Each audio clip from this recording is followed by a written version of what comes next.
जुन्नर तालुक्यातील कुमशेत गावच्या हद्दीत एक धक्कादायक आणि दुःखद घटना समोर येत असून सिद्धार्थ केदार हा 6 वर्षाचा मुलगा कुमशेत गावातील ठाकर वस्ती येथे आपल्या घराच्या पडवीमध्ये अभ्यास करीत असताना बिबट्याने त्याच्यावर हल्ला केला।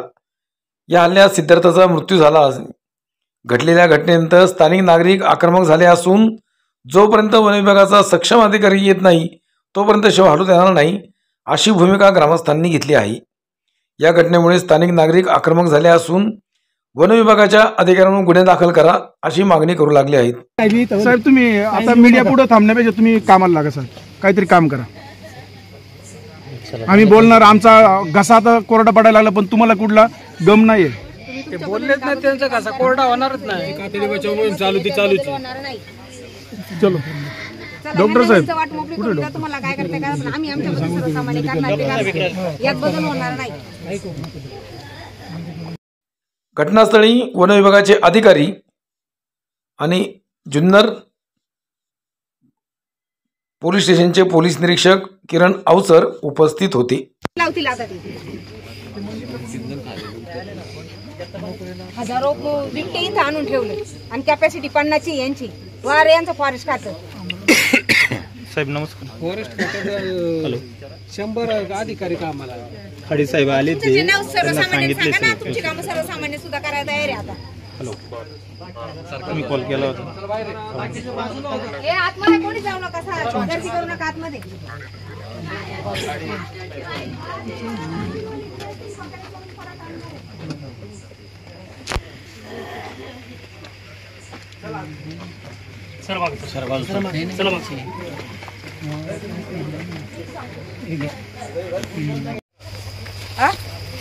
तू ये ना। हा नाही बसवल काय नाही।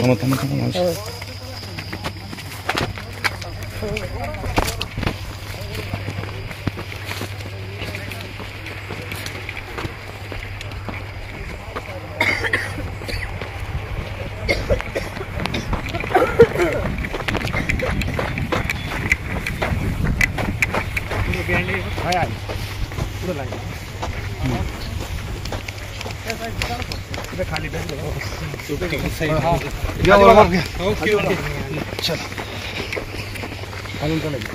चला खाली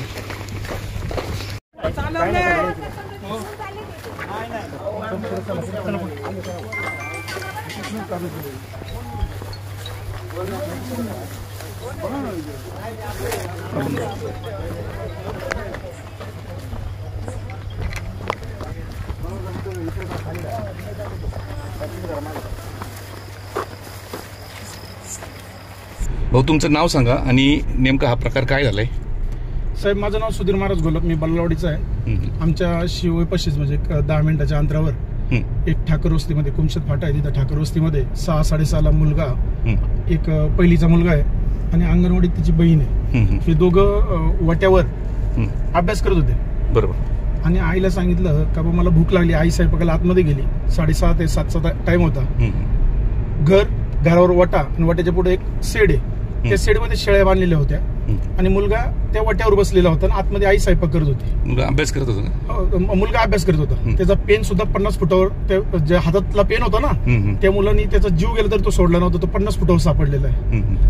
तर त्या बिबट्या आला, त्या शेळ्यावर अटॅक न करता तो नरभक्षक बिबट्या आहे, त्यांनी त्या मुलाला पकडलं आणि कमीत कमी 150 ते 200 फूट फरफटत नेले। त्याचं जेव्हा आम्ही त्या समजलं आम्हाला, आम्ही आल्यानंतर ते जे बॉडी पाहिल्यानंतर साहेब त्याची मांडी आहे ना, मांडी गुडघ्यापासून तर कमरेपर्यंत पूर्ण फाटलेली आहे।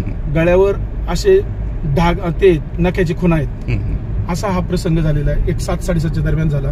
तो पहिलीला असणारा मुलगा गतप्राण झाला साहेब त्या बिबट्याच्या हल्ल्यामध्ये। आता गावकऱ्यांची काय भूमिका आहे नेमकी? आता गावकऱ्यांनी केदारी डॉक्टर होते, काही ग्रामस्थ होते, काही आजूबाजूचे आमच्यासारखे ग्रामस्थ होते। आम्ही असं ठरवलेलं आता का जोपर्यंत तो बिबट्या आता कुणाचा आहे, वन खात्याचा बिबट्या आहे, त्या वन खात्यावर जर गुन्हा दाखल होत नसेल तर आम्ही ते शेव त्यांच्या ताब्यात देणार नाही। प्रथम श्रेणीतून द्वितीय श्रेणीमध्ये बिबट्या आणण्यासाठी यांनी काहीच केलं नाही। 8 महिन्यापूर्वी साहेब मी स्वतः आंदोलन केलं होतं बिबट्या विरोधात। का बिबट्या हा तालुक्यासाठी घातक आहे। एक दिवस असा येणार आहे का बिबट्या तालुक्यात राहणार आहे आणि आम्हाला तालुक्याच्या बाहेर जावं लागणार आहे। तेव्हा सातपुते साहेबांनी मला सांगितलं होतं 2 महिन्यामध्ये आम्ही प्रथम श्रेणी द्वितीय श्रेणीमध्ये आणू नसबंदीचा प्रस्ताव पाठवू आणि 2 महिन्यामध्ये तालुक्यामध्ये बिबट्या परत कुठलाच हल्ला करणार नाही असा शब्द दिला होता. पण आज साहेब, आता जी दुर्दैवी घटना झाली त्या घरामध्ये त्यांना किती मुलं आहेत? म्हणजे 1 मुलगा 1 मुलगी बस, बरोबर. बाकी काहीच नाही. मुलगा तर गेलाय. बरोबर. आई 3 तास झाले साहेब जीवाच्या आकंताळाने बाळा बाळा म्हणते, तिच्या तोंडाला कोरड पडली. बरोबर. म्हणजे एवढं भयान काम झालेलं आहे साहेब, म्हणजे एवढा प्रकार भयान आहे ना. आज त्या माऊलीने आता बाळ म्हणून कोणाला हाक मारायची बरोबर. अशी परिस्थिती आज त्या कुटुंब ओढवली. बरोबर. ते कुटुंब आज हे तालुका आहे, या तालुक्यात प्रत्येक व्यक्तीवर ही प्रसंग येऊ शकतो. जर जुन्नर तालुका बिबट मुक्त नाही झाला ना, प्रत्येक कुटुंबावर ही परिस्थिती. आणि साहेब, सांगायचं तात्पर्य असं आहे का तालुक्यातील गोरगरीब समाज हा डोंगराच्या कानाकोपऱ्यात राहतो. बरोबर. आज तालुक्यामध्ये चिंचोली असेल, बदगी, बेलापूर त्या परिसरामध्ये काल तिन्ही जे प्रसंग लागोपाठ घडलेत ना, हे ठाकर समाजावरच घडलेत. बरोबर. त्या गोरगरिबांनी आता पाहायचं कुणाकडं? बरोबर. तुम्ही देणार हो पैसे, तुम्ही देणार हो हे करणार ते करणार, ते बाळ त्या माऊलीला भेटणार आहे का? नाही. माझी या खात्यातील जे वन मंत्री आहेत नाईक साहेब, आपल्याला विनंती आहे साहेब, तुमचं पितृत्व जर जागा असेल ना, तालुक्यातील बिबट्या हटवा, नाही तर तालुका आमचा हा पोरका होणार आहे बरोबर. आणि बिबट्या इथं माजणार आहे आणि आम्ही इथून संपणार आहे.